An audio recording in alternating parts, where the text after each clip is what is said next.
Bienvenue à toi, disciple des arts obscurs. Depuis plus d'un siècle, une étrange académie trône sur l'île de la Gorgone, près de la côte toscane. Elle accueille des enchanteurs et des enchanteresses pour les mettre sur les voies d'une sorcellerie sombre et méconnue, l'obscuromancie. Mais bien avant cela, cette île a connu d'autres vies, d'autres mystères. Es-tu prêt à les découvrir ? Épisode 1 : Le secret du compositeur. Les notes tournaient dans la tête du compositeur comme une tempête dans la nuit. Toujours ce tumulte avait résonné en lui, et c'était encore pire maintenant qu'il se sentait partir. Depuis quelques semaines, son corps faiblissait à vue d'œil. Il avait d'abord eu des vertiges, puis des migraines, et ce matin, une fièvre fulgurante l'avait presque empêché de se lever de son lit. Alessandro avait regardé les pierres moites de sa cellule, tremblant à en troubler sa vision, déjà abîmée par le temps. Il n'avait cependant pas le temps de s'apitoyer sur son sort. En dépit des hallucinations et de la lourdeur de ses jambes, il s'était extirpé de ses draps, une urgence nouvelle vissée au corps. Il jeta un coup d'œil flou à l'unique objet de sa chambre, un petit coffre en bois de cèdre qu'il avait passé d'interminables heures à travailler. Il n'était pas menuisier, il n'était même pas du tout manuel. Il avait juste un temps effroyablement long à occuper. Son truc à lui, ça avait toujours été la musique. Il s'épanouissait dans le tapage des touches d'un clavecin ou dans la longueur d'une corde de violon frotté. Les notes tapèrent plus fort entre les parois de son crâne.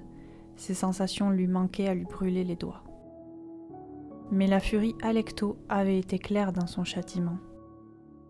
Jamais les cordes de ton âme ne vibreront, jamais la mélodie des cieux ne guidera tes doigts. Les notes s'effaceront devant toi et le silence sera ton seul compagnon. Tels étaient les mots sombres gravés dans son âme. Une malédiction lancée par celle que l'on appelle l'implacable, pour avoir voulu jouer avec la vérité. Alessandro chassa vite ses pensées. Il rajusta sur son nez ses petites lunettes rondes et essuya la sueur qui perlait dans son cou. La journée serait longue, comme toutes les autres dans cette prison. Il enfila, d'une main hésitante de douleur, son uniforme. La cloche du temple sonna dès qu'il eut fini. Il n'avala rien au réfectoire, l'estomac trop plein d'une bile âpre. Il ne parla pas non plus. Qu'avait-il à dire de toute façon ? Il avait perdu le goût et le sens de sa vie depuis longtemps, et maintenant qu'il avait l'impression de l'effleurer de nouveau, c'était la mort qui le rattrapait. Il n'irait pas beaucoup plus loin. La souffrance de chacun de ses mouvements lui confirma ses doutes. Il eut un mal sans nom à se hisser sur le toit de la prison pour faire couler, par la grille zénitale, seule ouverture des cellules, le seau d'eau qu'il devait à chaque créature. Alessandro n'employait plus le terme prisonnier, car s'il y avait quelqu'un qui était piégé ici, c'était bien lui. Le fait de pouvoir sortir à l'air libre, de voir le soleil et de contempler, chaque soir, sa solitude se reflétait sur l'eau de la mer, n'y changeait rien. L'île était inaccessible. Avec le temps, il s'était même mis à soupçonner qu'elle était dissimulée aux yeux de tous par un sortilège. Le phare sur la péninsule nord n'éclairait jamais aucun bateau.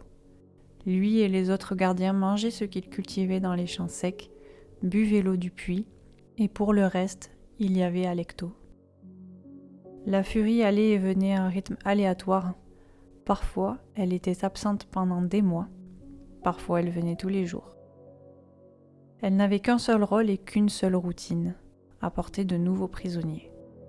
Le reste ne l'intéressait pas, et les règles étaient de toute façon claires pour tout le monde sur l'île. La mort est la seule échappatoire. Ce soir-là, le crépuscule eut une couleur fade. Le regard d'Alessandro se perdit dans les vagues, et c'est là qu'il décida. La mort ne lui prendrait pas tout. Il lui restait encore une chose qu'il pouvait faire pour espérer que, dans une autre vie, son nom soit reconnu. Il regagna sa chambre d'un pas agité. La fièvre était revenue avec une intensité glaciale. Il manqua s'écrouler en s'agenouillant devant son coffre, secoua la tête et en tira 5 rouleaux que la lumière du couchant semblait faire briller. À l'intérieur, il avait dissimulé l'œuvre d'une vie. Une partition qui, à son image, n'était que fragments et morceaux recollés. Il ne pouvait plus écrire, mais il pouvait encore lire et entendre. Il avait fouillé toute la bibliothèque de la prison en quête des manuscrits musicaux de ses plus célèbres collègues. Puis, avait minutieusement découpé et assemblé les notes qui l'intéressaient, de sorte à reformer l'opération qui lui avait coûté sa liberté. Un opéra, celui où il révélait enfin la véritable nature des furies. Alessandro enfonça les rouleaux dans les poches de son pantalon. Les jambes et le cœur serrés, il quitta sa cellule et se mit à arpenter la prison. Il y passa la nuit, mais il trouva 5 recoins, 5 caches sur l'île pour abriter son œuvre. Il en était maintenant certain, ni les dieux ni les furies ne pourraient empêcher sa musique de résonner dans la Scala. Il se coucha plus serein qu'il ne l'avait jamais été et ne se réveilla pas.